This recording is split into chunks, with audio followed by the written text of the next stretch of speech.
There's one other point skipping further ahead, which is regarding energy performance certificates, and a few of our landlords have asked us about this. Now, we understand the government plan to take the minimum EPC rating from an E to a C by 2030. What do landlords need to be doing to meet that requirement? And if they have a property that simply can't achieve a C, what happens next?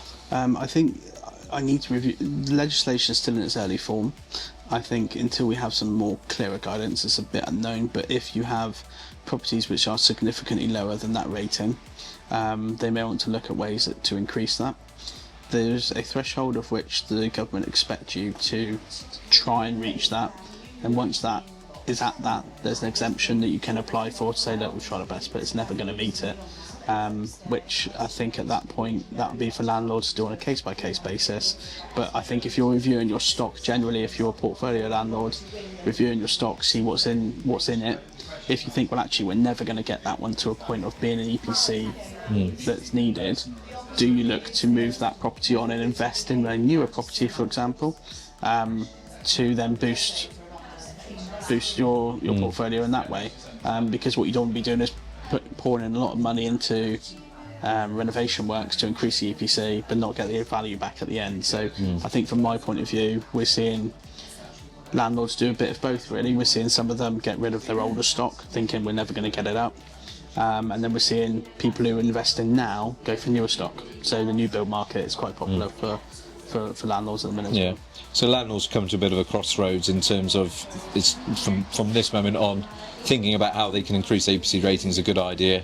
If they've got something that they'd have to invest a huge sums of money to try and get it up, they might think about what to do with that property in the next 4 years. I think so, yeah. And change to something more modern. Because some things will never get there. Yeah, and that's good for them to bear in mind. I appreciate it's sort of still in motion and early days to make that decision, but it's helpful for those landlords to know ahead of time. Just to think about your portfolio, especially if you've got a larger one, and speaking with you about, what do you think? Can we get it there? Can we not? What's the market like for it? Can we get it gone?